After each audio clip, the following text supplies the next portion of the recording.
दोस्तों नमस्ते, मैं सुशील कुलकर्णी, आप देख रहे हैं एनालाइजर न्यूज हिंदी।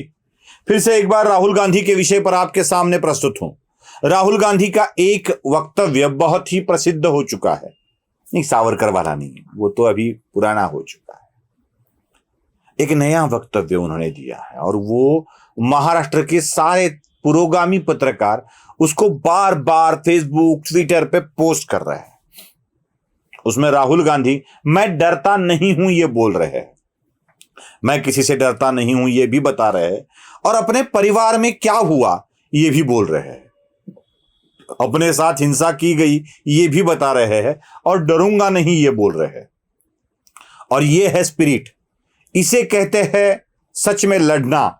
ऐसा कहकर कुछ गिने चुने पुरोगामी पत्रकार इसको बार बार ट्वीट या फेसबुक पे पोस्ट कर रहे हैं। सुन लीजिए वो वक्तव्य क्या है। मैं आपको अपना उदाहरण देता हूँ। मेरी दादी को 32 गोली लगी थी, मेरे पिता को बम से मारा गया, मेरे खिलाफ हिंसा की गई, मगर जिस दिन मेरे दिल से डर मिट गया उस दिन मेरे दिल में सिर्फ मोहब्बत रही है और कुछ नहीं। मैं आपको बता रहा हूँ, मैं आरएसएस से लड़ता हूँ, नरेंद्र मोदी जी से लड़ता हूँ, मगर मेरे दिल में ना नरेंद्र मोदी जी के लिए ना आरएसएस के लिए नफरत है, इतनी सी भी नफरत नहीं है। क्यों? क्योंकि मेरे दिल में डर नहीं है। बीजेपी से कहता हूँ, नरेंद्र मोदी जी से कहता हूँ, अमित शाह जी से कहता हूँ, डर मिटा दो दिल से, नफरत गायब हो जाएगी। आप देश का नुकसान कर रहे हो, आपका डर जो है देश का नुकसान कर रहा है। तो इस यात्रा का मैसेज ये है, और ये हमारे जो बब्बर शेर आए हैं, बब्बर शेर किसी से डरता नहीं है, और ये देश जो है शेरों का देश है, शेरनियों का देश है, किसी से डरने की कोई जरूरत नहीं है। मोहब्बत करने वाले कभी नहीं डरते, और सुन लो, डरने वाले कभी मोहब्बत नहीं करते। ये है उनमें और हम में फर्क, हम डरते नहीं, मोहब्बत करते हैं। सुना आपने? अब आपको लगता होगा कि सही कहा है राहुल गांधी ने। मेरा पहला सवाल एक है, राहुल गांधी को डर किससे है? पहला सवाल, डर किससे है? जवाब सही सही आएगा, एकदम आएगा, फट करके आएगा कि नरेंद्र मोदी से है। मतलब राहुल गांधी को नरेंद्र मोदी नहीं चाहते हैं और उसी के कारण इनके मन में डर बैठा है।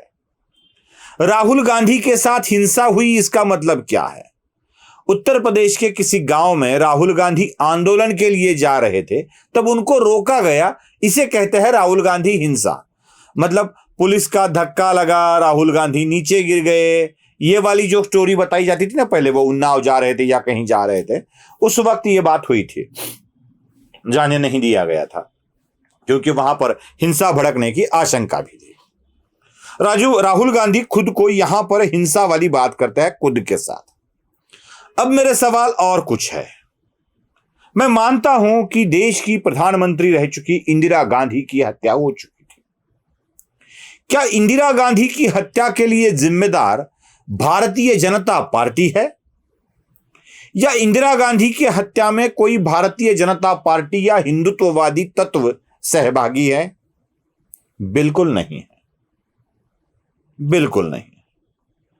ऑपरेशन ब्लू स्टार के बाद इंदिरा गांधी के बारे में जो भी नफरत खालिस्तानियों के बीच में थी, उसी नफरत का यह नतीजा है। मतलब खालिस्तानवादियों द्वारा की गई इंदिरा गांधी की हत्या का ना किसी ने समर्थन किया, ना किसी ने उसे ठीक कहा, बल्कि समूचे राष्ट्र को इसके ऊपर आज भी वेदना होती है। मतलब एक ऐसी महिला को जिसने देश के लिए बहुत अच्छा काम किया, यहां के दहशतवादियों को खत्म करने के लिए एक काम किया, उसके लिए अपनी जान गंवानी पड़ी। आज भी देश को अफसोस है। इंदिरा गांधी के मृत्यु के बाद अब भारतीय जनता पार्टी पर वार करने के लिए राहुल गांधी क्यों उसका प्रयोग कर रहे हैं? क्या सहानुभूति जुटाने की कोशिश है या और कुछ है? चलो, राहुल गांधी के पिताजी देश के प्रधानमंत्री रह चुके राजीव गांधी की भी बड़ी निर्ममता से हत्या की गई, बम विस्फोट में हत्या की गई। अब राजीव गांधी की हत्या का भी भारतीय जनता पार्टी या हिंदुत्ववादी तत्वों के साथ क्या संबंध था? कुछ भी नहीं। जब राजीव गांधी ने अपने प्रधानमंत्री के कार्यकाल में एक शांति सेना श्रीलंका में भेजी थी, एलटीटीई के ऊपर कार्रवाई करने के लिए, तो उसी का विरोध लिबरेशन टाइगर ऑफ तमिल इलम के लोग कर रहे थे और उसी के रोष के कारण राजीव गांधी की हत्या कर दी गई थी। यह भी बात दुनिया को पता है। तो राजीव गांधी की हत्या में भी आज के सत्ताधारियों के साथ कोई संबंध नहीं।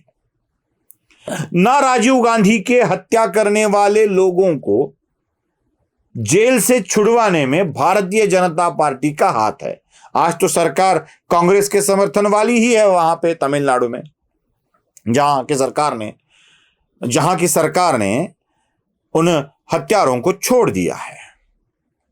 मतलब राहुल गांधी के पिता के हत्या में भी भारतीय जनता पार्टी का कोई संबंध नहीं है। राहुल गांधी के दादी के हत्या में भी भारतीय जनता पार्टी का कोई संबंध नहीं है। ना राहुल गांधी की साथ की गई हिंसा उस प्रकार की हिंसा है जो राहुल गांधी दुनिया के सामने रखना चाहते हैं। हां, एक बात जरूर भारतीय जनता पार्टी ने की है, एक बात जरूर नरेंद्र मोदी ने की है कि राहुल गांधी के अरमानों का गला घोटा है, बड़ी निर्दयता से गला घोटा है। देश का प्रधानमंत्री होना चाहते हैं राहुल गांधी। वह अपनी मां को प्रधानमंत्री होना चाहते थे, लेकिन उसमें भी भारतीय जनता पार्टी का कोई हाथ नहीं है। याद करे राहुल, याद करे, भारतीय जनता पार्टी विरोध करे तो भी सोनिया गांधी प्रधानमंत्री बन सकती थी। जब उन्होंने प्रधानमंत्री पद का दावा ठुकरा दिया था तो उन्होंने अंतरात्मा की आवाज की बात की थी 2004 में। अंतरात्मा की आवाज की बात की थी और लगता है मुझे कि मुझे यह पद स्वीकारना नहीं चाहिए। याद करे राहुल, जब सोनिया गांधी को नेतृत्व सौंपा जाना था, स्वाभाविक है बीजेपी तो आपकी विरोधी पार्टी थी, वो तो आपको समर्थन नहीं दे सकती थी। याद करे राहुल कि उस वक्त उन्हीं के पार्टी के नेता, तब तो राहुल बच्चे रहे हुए, छोटे बच्चे, क्योंकि 2004 को भी, मतलब प्रधानमंत्री जब इन सोनिया गांधी बन सकती थी उसको भी अभी 17-18 साल हो गए हैं। तब राहुल बड़े थे, मतलब छोटे नहीं थे। अभी वो 52 साल के नवयुवक है, तो उस वक्त तो बच्चे ही रहे होंगे 17-18 साल पहले। तो उससे भी पहले उन्हीं के पार्टी के नेता, उससे भी पहले 3-4 साल, शरद पवार उन्हीं के पार्टी के नेता, उन्हीं के पार्टी के नेता तारिक अनवर, उन्हीं के पार्टी के नेता पीए संगमा और अन्य कई नेता उनकी पार्टी को छोड़कर चले गए थे।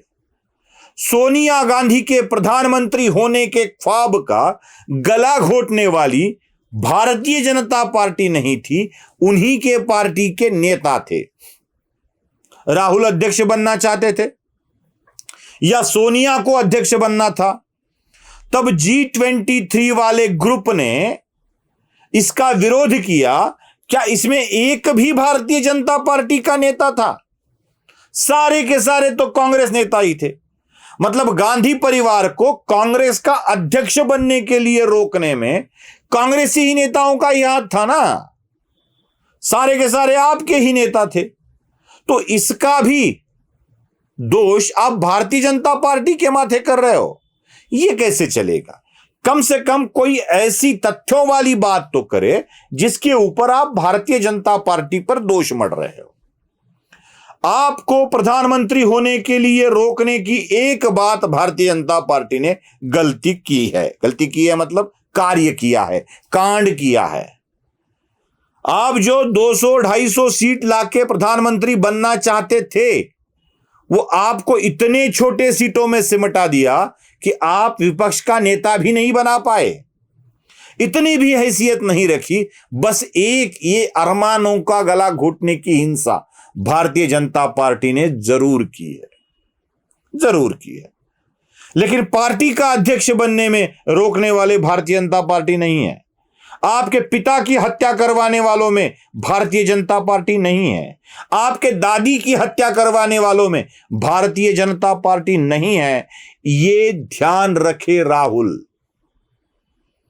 जब इन दोनों के हत्याओं में कोई बात नहीं सामने आती, तो महात्मा गांधी की हत्या में आरएसएस का रोल दिखाकर भारतीय जनता पार्टी को बदनाम करने की कोशिश की जा चुकी है।